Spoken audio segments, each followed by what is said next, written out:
Estamos aqui para mais um Momento Previdenciário. No vídeo de hoje, eu vou falar para vocês sobre a utilização do tempo de serviço rural em outros benefícios previdenciários. É muito comum pessoas que tenham trabalhado alguns anos no meio rural, depois terem migrado para a cidade, terem ido para a cidade e exercer outras atividades.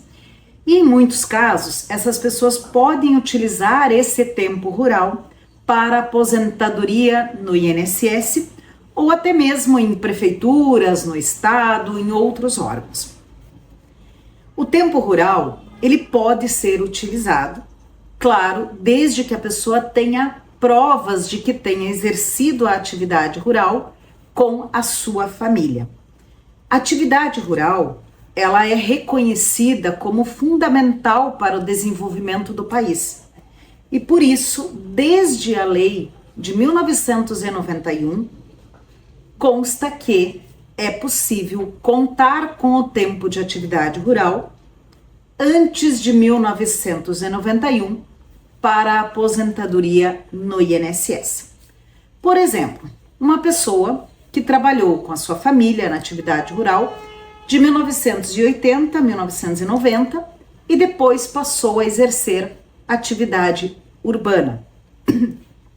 Essa pessoa pode contar esse tempo rural, somar com o tempo urbano para se aposentar por tempo de contribuição. Então, essa é uma possibilidade bem interessante. Por quê? Porque desde a reforma da Previdência, não basta, em muitos casos, ter 30 anos de contribuição mulher ou 35 anos de contribuição homem. Tem algumas regras que exigem mais tempo de contribuição. Então, esse tempo rural pode ajudar a totalizar esse tempo e aí sim você ter direito à aposentadoria. Mas não é só isso. Também existe a possibilidade de você ter direito a uma aposentadoria melhor. Explico. Digamos que a pessoa fecha os requisitos para aposentadoria pela regra de pedágio de 50%. O que é essa regra de pedágio de 50%? A pessoa tinha que ter pelo menos 28 anos de contribuição a mulher, ou pelo menos 33 anos de contribuição o homem, na data da emenda constitucional 103, ou seja, em 13 de novembro de 2019, essa pessoa ainda pode se aposentar sem idade mínima, sem totalizar pontos, desde que ela cumpra o pedágio de 50% do tempo que faltava.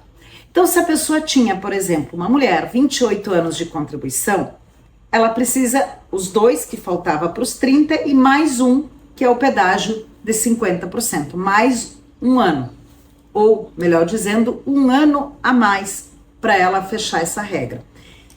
Digamos que ela tivesse esse tempo e já cumpriu os 31 anos, mas nesta regra, o benefício vai ter fator previdenciário. E geralmente, o fator previdenciário reduz o valor do benefício. E às vezes reduz bastante.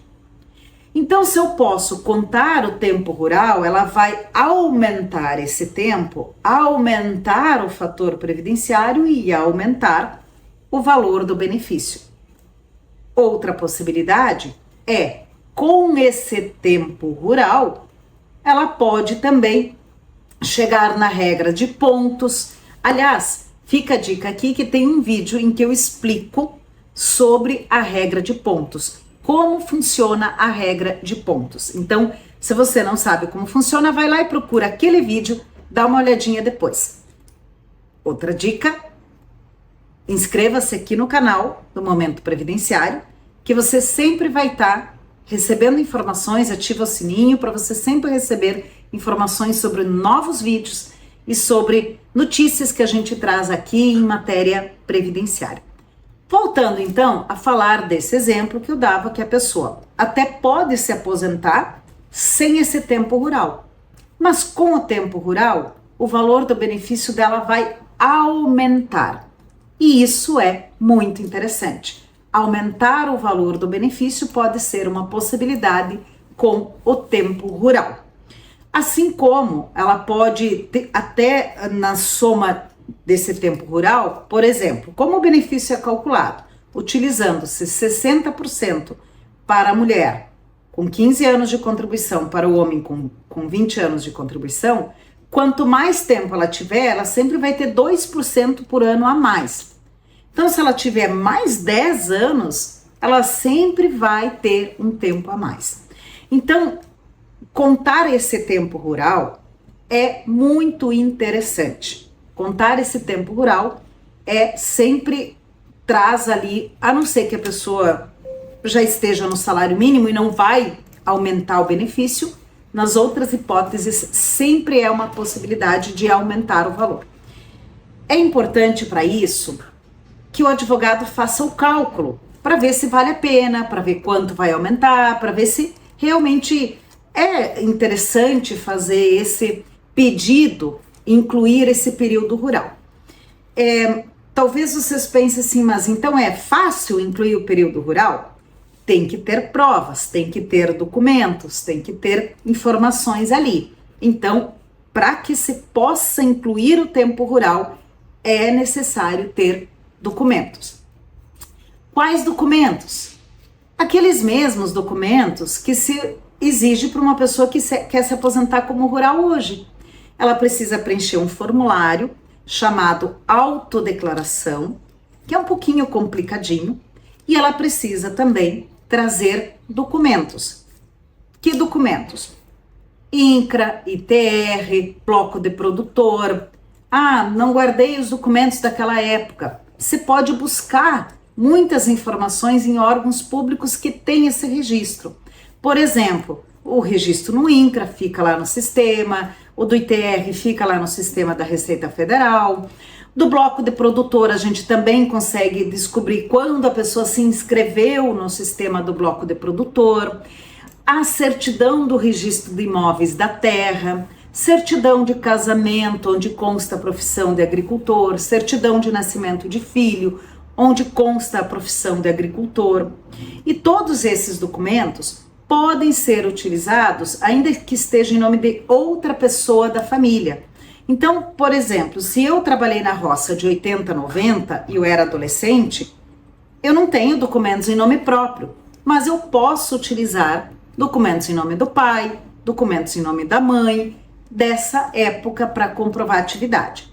Claro que eu posso ter algum que outro documento em nome próprio. Por exemplo, lá na escola constar informações de que eu não fazia educação física porque tinha que trabalhar na atividade rural, ou endereço, esse tipo de informação vai ajudar. Mas sempre, ainda mais quando a gente fala desses períodos mais antigos, é muito importante a gente pensar quanto mais documentos, melhor para a gente conseguir convencer o INSS a reconhecer esse direito. É sempre melhor a gente conseguir isso no próprio INSS do que ter que ir para a justiça.